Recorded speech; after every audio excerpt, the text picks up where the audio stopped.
I mean, I go out for the day, I come back, and UGen had posted their devblog a day early. Come on, guys, Friday is WARNO devblog day. Stop changing the days, it's confusing me. But this week's devblog is a big surprise. Oudinot, a new milestone. That's right, one that was not previously listed on the roadmap. We now have Oudinot. Once again, the French just not pronouncing the last letter of a word. Come on, guys, what's that all about? However, let's get into it. So, UGen say they have a little surprise for us. 2 previously undisclosed new divisions for WARNO, courtesy of the new milestone Oudinot. What's more, the milestone will focus on a rather special theatre in our World War III scenario, the Battle for Berlin. All early access owners of WARNO will get these 2 divisions for free. That's right, if you have the early access version of the game, you will get these divisions for free. If you don't get it while it's in early access, then you will be paying an additional cost for these divisions by the sounds of it. Thanks to these new divisions, the total divisions in the base game will rise to 18. Oudinot is UGen's present to all of you players who've supported WARNO's development by purchasing the early access version of the game. The 2 divisions will be fully detailed in later devblogs. However, they can say that the NATO battle group will call on the arsenal and the men of 3 different brigades stationed in Berlin, while the Warsaw Pact formation will be formed by the tens of thousands of soldiers surrounding Berlin. Now you'll all be clamouring to know more, but first, after whom did they name the next milestone? Let's have a bit of a history lesson. UGen, I'm still waiting for my Wellington milestone where you add some more British forces to the game. Just reminding you about that, yeah. So as we will all know, each of WARNO's milestones has been named after a famous French marshal active during the Napoleonic Wars. In this case, Nicolas Oudinot, whose claim to fame is that he got wounded so many times, 34 and half of those serious, that a chronicler who came across the former commander later in life remarked he looked like a colander. Oudinot was and remained, for the duration of his whole military career, a true grenadier, one of Napoleon's elite assault infantry. You can see in the background now that there is this image of him with all of his wounds. How on earth did he survive some of these in those days? I mean, a gunshot wound to the head? What? How the heck did he survive that? It must have been a glancing blow, surely. Multiple gunshot wounds to the chest? What? A saber cut to the neck? I mean, how did he not lose his arm as well? Look at the amount of injuries on that arm. But anyhow, back to their story. Whatever his rank or distinction, Oudinot was never a better man than in the thickest of a fight, known as an excellent leader of soldiers rather than a great tactician. Giving an independent command, he was usually beaten, but acting under Napoleon or other more able commanders, Oudinot's led assaults could tip entire battles, such as the one in Friedland in 1807. In 1814, he led the Mary Louises, a nickname for that year's levies, which were very young and sent into battle with barely any training.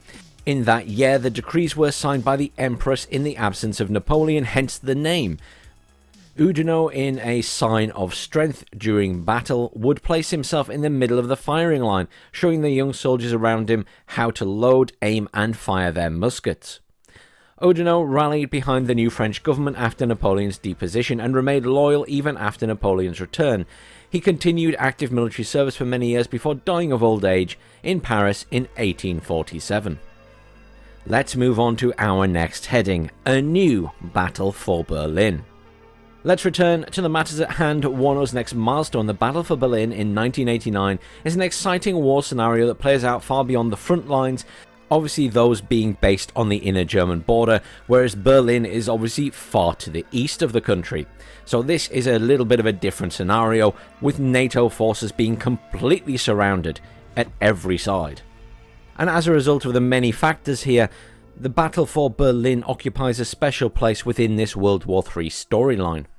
And obviously, considering the array of forces focused on NATO's urban outpost, aka they're surrounded, the battle would have been lopsided. However, disregarding this thorn in the Warsaw Pact side or rear would have been foolish. Restricted by international treaty, NATO still had considerable combat troops in place in West Berlin.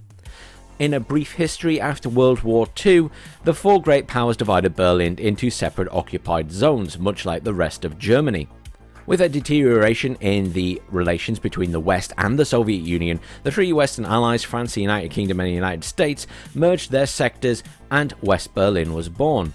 East Berlin became part of the DDR, and in 1961 the famous Berlin Wall was constructed to stem the flood of East Germans escaping to West Germany. From then onwards, West Berlin was tenaciously connected to West Germany through several highways and rail corridors. The distance to the border was more than 160 kilometers. Obviously, many of you will have heard of the Great Berlin Airlift. This is when the Soviets blockaded all access by ground to West Berlin, and then the Americans and British, etc., all started flying in flights with supplies. Which for me just solidifies how much control the Soviet Union had between the border of West Germany and obviously West Berlin.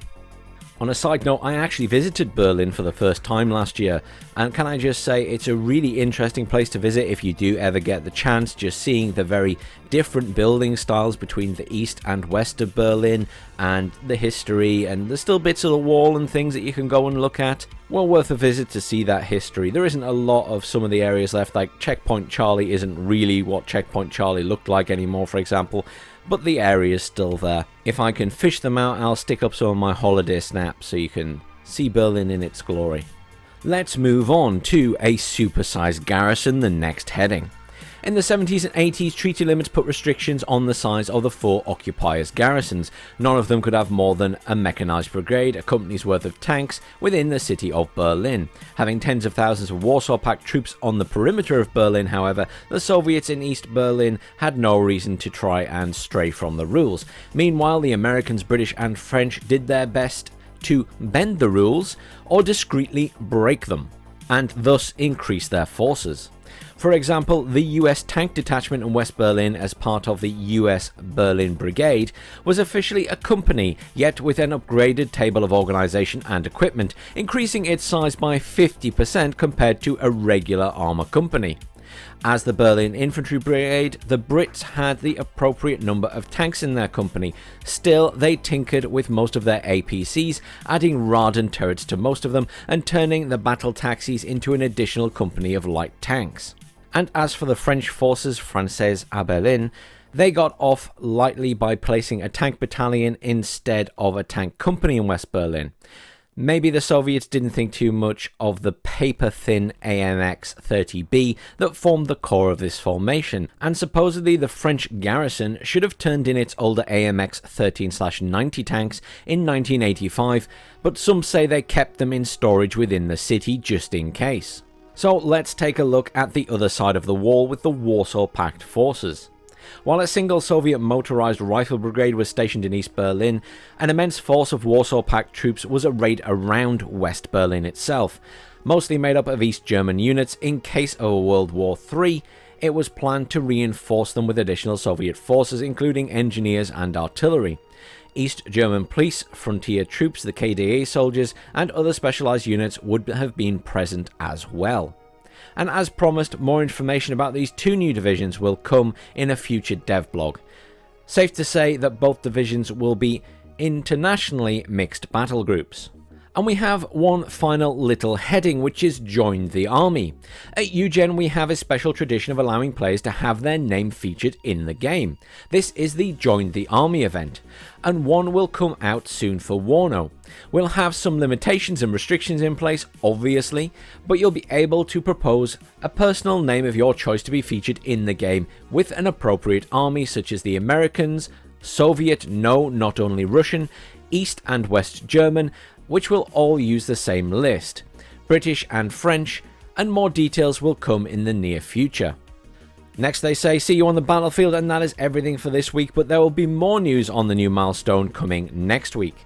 Also, Oudinot will release before the full launch of WARNO out of early access, so keep your eyes peeled for that.